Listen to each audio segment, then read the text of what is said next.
Howdy ho guys, Bo here again, and today I wanted to, in this entry I wanted to extend on what I talked about in the previous entry, which is about freedom versus security, and this whole thing of, do you choose a life, yes, have faith, if you're someone who believes in a better future, but ultimately, which path did you choose, right?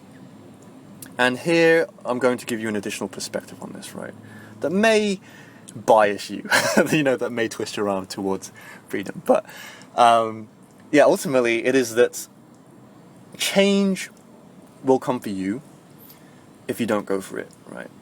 I'm sure that we can all agree that change is the only constant in life. I doubt there's anyone who would debate that. And so life is ultimately this continuous change, right? And if you choose not to consciously, wrestle change, if you don't choose to consciously kind of direct change in the direction that you want, then ultimately it's going to happen to you anyway, right? So ultimately, this is a perspective that for those of you who might be on the path of security but might be curious about the path of freedom. That might, just need that additional push, to get you, really considering, kind of going, taking the having courage and, going towards the path of freedom, right? It is ultimately that if you don't, actually consciously direct the change in your life, then change is still going to happen to you, right? Because the kind of illusion that many people have that are on the path of security, right? And this isn't all people on the path of security, because there are some people who know that change is constant, but they still roll with it. For them, it makes sense to take the security route, and they're happy with it, right?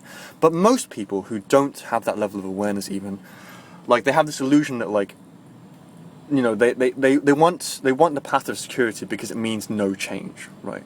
It means they can be free from the pain of change, and that is, I'm sorry to say, not true, right? Sorry to burst your bubble, but and even if I don't burst your bubble, eventually life will come and burst your bubble, right? Eventually life will throw you a curveball, whether you like it or not, right?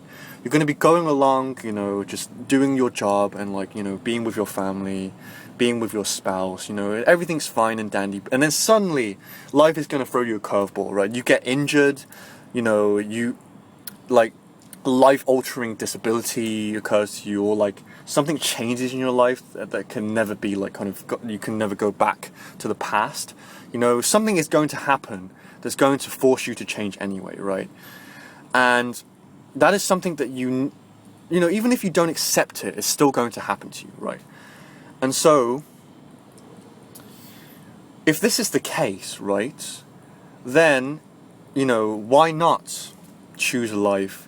Why not consciously direct the change? Why not, just assume the responsibility of, if life is going to subject me to change anyway, if I'm in this life to kind of go through the changes, then why not try to direct that? Why not kind of preempt that change and decide what kind of change I want to engage myself in, positive change, as opposed to just leaving it to life, as opposed to just kind of passively sitting there and being shocked and kind of devastated every time life, throws you a curveball, right?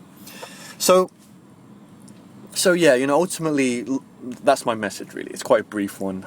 It is that life is going to change you, whether you like it or not. So why not be preemptive about it and,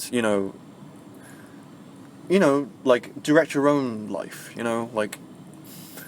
steer your own ship, as opposed to just letting stuff being blown all over the place and capsizing and stuff, because, hey, that's my perspective, right? Again, like I said in the previous video, it's up to you. Like I say, some people who chose the security path consciously, they know that life is about, occasional curveballs, and they roll with it. When the change comes, they roll with it, and they go back to their security-based path. And they're fine with that, they're happy with that because they made the conscious choice. But, if you're someone who doesn't know, if you haven't really thought about it, then I would invite you to have a think about it, right? and to ultimately have a think about this choice. You know, you don't have to make it overnight. That certainly didn't happen for me. You know, it took me quite a lot of time to think about this, but like to make sure that I was serious, and I'm sure that's probably how it works for most people, if not all people.